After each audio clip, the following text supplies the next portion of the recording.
कौन दुश्मन है अहले तौहीद का?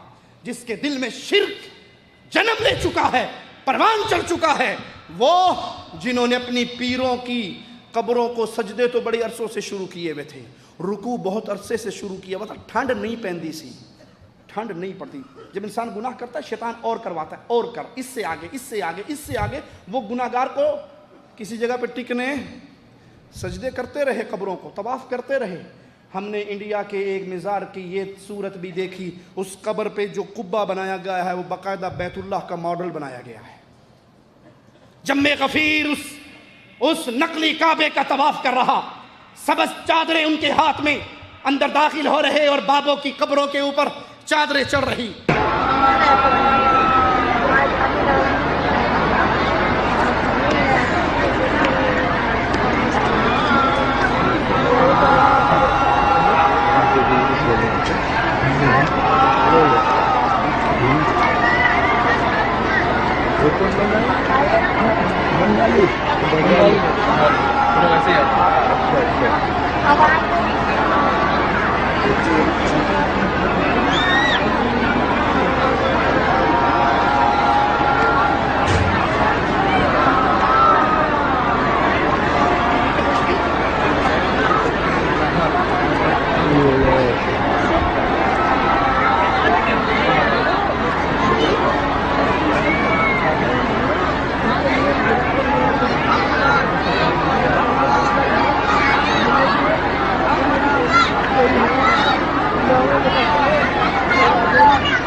चाहेंगे वो सब करके बिना कुछ आवाज हमसे तो क्या वो मैं था